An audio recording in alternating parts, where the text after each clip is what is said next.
BC ఐక్య సంఘర్షణ సమితి ఆధ్వర్యంలో జరుగుతున్న బీసీ జంజెడ్ ఉద్యమానికి సిద్ధంగానే పిలుపు మేరకు ఈనాటి కార్యక్రమానికి విచ్చేసిన బీసీ నాయకులందరూ కూడా పేరు పేరున ఉద్యమ అభివందనాలు. నిజంగా ఈ యొక్క బీసీ సంఘర్షణ సమితి జాతీయ అధ్యక్షులు విజిఆర్ నారగోని అన్నగారి ఆధ్వర్యంలో ఇలా చాలామంది కూడా కార్యవర్గ సభ్యులుగా ఎన్నుకున్నందుకు వారికి ప్రతి ఒక్కరికి కూడా అభినందనలు తెలియజేసుకుంటూ భవిష్యత్తులో మంచి ఉద్యమాలు చేసి పేరు తెచ్చుకోవాలని కూడా కోరుకుంటూ, నిజంగా ఇలా విజిఆర్ నారగోని అన్న గారి గురించి ఒక మంచి మాట చెప్పాలనుకున్నాను. ప్రభుత్వ పాలనలో కంప్యూటర్ ఆడిటర్ జనరల్ అని చెప్పి ఒక పదం ఉంటుంది. ఆయన ఫ్రెండ్, ఫిలాసఫర్, గైడ్ అని చెప్పి సంబోధిస్తుంటారు. అందరికీ ఒక ఫ్రెండ్ లాగా ఉంటాడు, ఒక ఫిలాసఫర్ లాగా ఉంటాడు, ఒక గైడ్ లాగా ఉంటాడు. మాకు అన్న విజిఆర్ నారగోని అన్నగారు నేను 98లో ఉస్మానియా యూనివర్సిటీకి రావడం జరిగింది. అప్పటికే బీసీ ఉద్యమంలో చాలా పెద్ద నాయకులు అన్నగారు. కాన్సీరామ్ లాంటి వ్యక్తి ఉమ్మడి ఆంధ్రప్రదేశ్కి రావాలంటే మొట్టమొదటిగా ఎవరైనా చూస్తే గుర్తుకొచ్చే పేరు విజిఆర్ నారగోని అన్నగారు. అలాంటి పెద్దల యొక్క బోధనలు, వాళ్ళ స్పీచ్ల ద్వారా అత్యధికమై నేను పిహెచ్డి కూడా బీసీల మీద చేయడం జరిగింది. Empowerment of backward classes, study of post 73rd constitutional amendment act in Nalgonda district అనే అంశం పైన పరిశోధన చేసి డాక్టరేట్ తీసుకోవడం జరిగింది. అంటే ఎంతోమందికి స్ఫూర్తి అన్న. ఆయనకి ఎలాంటి ఆశలు లేవు, ఇది సంపాదించుకోవాలి ఇట్లాంటి ఆశలు లేవు. ఇలా చాలామందిని చూస్తున్నాం, పదవుల్లో ఉన్నారు కొంతమంది, ఇలా చెప్పకూడదు సోకాల్ లీడర్లు.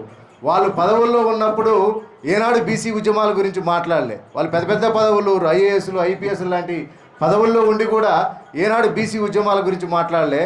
అప్పుడు ఉపాధి దొరికింది, ఉద్యోగం ఉంది, ఆర్థికంగా కూడా సెటిల్ అయ్యారు. కానీ ఇలా బయటకు వచ్చినాక మేమే బీసీ ఉద్యమానికి పుట్టుక మా ద్వారానే వచ్చిందనే విధంగా కొంతమంది అలా ప్రచారం చేసుకుంటున్నారు. కానీ మీకన్నా ముందు, మనందరికన్నా ముందు ఒక భీష్మ పితామహుడు మనకున్నారు, ఆయన విజిఆర్ నారగోని. అది మర్చిపోవద్దు మీరందరూ కూడా ఈ వేదిక ద్వారా చెప్పదలుచుకున్నా.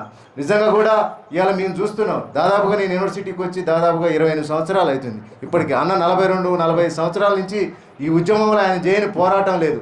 ఎక్కడ బీసీల గురించి మాట్లాడినా ఖాళీ గజ కట్టుకొని, అది ఉమ్మడి ఆంధ్రప్రదేశే కాదు, దేశంలో ఎక్కడ ఏ రాష్ట్రంలో బీసీల గురించి సభలు సమావేశాలు జరిగినా ఇన్విటేషన్ ఉన్నా లేకున్నా సమాచారం తెలిస్తే సొంత ఖర్చులతోటి అక్కడికి వెళ్ళి ఆయన వాదాన్ని వినిపించే ఒక గొప్ప వ్యక్తి.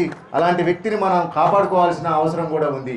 నిజంగా కూడా ఇవాళ మనం చూసిన గతంలో మండల మూమెంట్ వచ్చినప్పుడు మండల మూమెంట్ని తొక్కేయడానికి, అణిచివేయడానికి చాప కింద నీరులాగా కమండల ఉద్యమం రావడం జరిగింది. ఇవాళ బీసీ కులగణన అనేది చాలా పెద్ద అంశం దేశవ్యాప్తంగా కూడా. ఇవాళ జంజెడ్ ఉద్యమాన్ని ఒక రకంగా స్ఫూర్తిగా తీసుకుందాం, కానీ చాలామంది మేధావులు ఒక అనుమానం వ్యక్తం చేస్తున్నారు. ఇవాళ బీసీ కులగణన అనే అంశం ప్రచారంలోకి రాకోకుండా, బీసీ కులగణన అంశాన్ని తెర మీదకి రాకోకుండా ఇదొక ప్రయోగం చేసిరనే ఒక వాదన కూడా ఉన్నది. దాన్ని మనం సూక్ష్మంగా పరిశీలించాల్సిన అవసరం ఉన్నది. ఇలా మన మిత్రులు కూడా చాలామంది చెప్పడం జరుగుతుంది, మోదీ గారు ఇలా బీసీ నాయకులు ఉన్నారు, బీసీ వర్గానికి చెందిన వ్యక్తి అన్నాడు.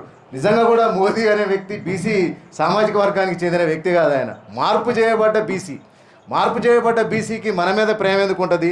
ఇవాళ ఆయన ప్రధానమంత్రి స్థానంలో ఉన్నప్పుడు బీసీ కులగణన అనేది చాలా పెద్ద అంశం. ఏ రాష్ట్రం పైన 60-70% బీసీలో ఉన్నాం. మన లెక్కలు మనకు తెలియనంత కాలం మనం మన లెక్కలను దొక్కేసి మన లెక్కలు మనకు తెలవకోకుండా దాచిపెడుతున్న క్రమంలో నిజమైన బీసీ అయితే ఆయనే ముందుండి చలో మా బీసీల లెక్కలు ఎందుకు దేరు బయటకు అని చెప్పి కొట్లాడాల్సిన వ్యక్తే ప్రధానమంత్రి. అట్లాంటి ప్రధానమంత్రి ఎందుకు మౌనంగా ఉంటుండు అంటే, బీసీ లెక్కలు బీసీలకు తెలిస్తే రాజ్యాధికారం చేతిలోకి వస్తుంది కాబట్టి ఆ లెక్కలు తెలియకోకుండా బ్రిటిష్ కాలంలో ఎప్పుడో లెక్కలు చేసిరు. స్వాతంత్రం వచ్చిన దగ్గర నుంచి కనీసం బీసీ లెక్కలు ఇవాళ జంతువులకు ఉన్నాయి, అన్ని రకాల అంటే గుట్టలకు, చెట్లకు, అన్నిటికి కూడా లెక్కలు ఉన్నాయి. కానీ బీసీల కాడికి వచ్చేసరికి ఈ అంశాన్ని పక్కదారి పట్టించే ప్రయత్నం మొదటి నుంచి కూడా జరిగింది. తిప్పి కొట్టాలంటే మన విజిఆర్ నారగోని గారి అన్న బోధనలు, ఆయన పుస్తకాలు తరువుగా చదవాలి. కాంపిటేటివ్ ఎగ్జామ్స్కి పిల్లలు ఎట్లయితే చదువుతారో అట్లా ఆయన పుస్తకాలు చదివి ఆ జ్ఞానాన్ని సంపాదించుకున్నప్పుడు భవిష్యత్ తరాలకు మనలాంటి యువకులను కూడా అందించగలుగుతాం. నిజంగా ఈ జంజెడ్ ఉద్యమం అనేది వేరే దేశాల్లో కూడా జరిగింది, అదేవిధంగా భారతదేశంలో కూడా జరుగుతుంది. ఈ జంజెడ్ ఉద్యమం అనేది బీసీ ఉద్యమం జంజెడ్ ఉద్యమంగా మారినప్పుడే మనందరికి కూడా ఫలితాలు వస్తాయి. ఇవాళ దేశంలో 60-70% ఉన్నాం, మన పిల్లలే చదువుకుంటున్నారు, మన పిల్లలకే డాక్టర్లు రావట్లే, మన పిల్లలకే ఇంజనీరింగ్ సీట్లు రావట్లే. ఇవాళ మనం చూసినాం మెడికల్ మాఫియా అంతా దారుణంగా ఉందంటే దాదాపుగా 4,000 కోట్ల మెడికల్ మాఫియా నడుస్తున్నది. ఇవాళ మెడికల్ సీట్లలో 4,000 కోట్ల కుంభకోణం జరిగింది. దాన్ని ఎవరు బయట తీసుకురావట్లే. ఇంజనీరింగ్ సీట్లు చూసినా కూడా ఇలా మన పిల్లలకి ఇంజనీరింగ్ సీట్లు దక్కే పరిస్థితి లేదు, మెడికల్ సీట్లు దక్కే పరిస్థితి లేదు. మనకన్నా తక్కువ మార్కులు వచ్చిన వాళ్ళకి ఐఏఎస్లు ఐపీఎస్లు వస్తున్నాయి. ఇలా ఈడబ్ల్యూఎస్ రిజర్వేషన్లతోటి అప్పనంగా దోసుకపోతున్నారు. కాబట్టి ఇలాంటి కుట్రల నుండి కూడా మనం పటాపంచలు చేయాలంటే ఇలా పెద్దలు మన విజయఆర్ నారాయణ గారు అన్న బాటలో మన అందరం కూడా నడిచినప్పుడే బీసీ ఉద్యమానికి అసలైన ఫలితం దక్కుతుంది. కాబట్టి ఆ దిశగా మనందరం కూడా పోరాటం చేయాలి, ఆయన వెన్నంటి కూడా నడవాలని చెప్పి ఈ వేదిక ద్వారా కోరుకుంటూ నాకు అవకాశం ఇచ్చిన పెద్దలందరికీ కూడా పేరు పేరున ధన్యవాదాలు చెప్పుకుంటూ జై బీసీ, జై బీసీ.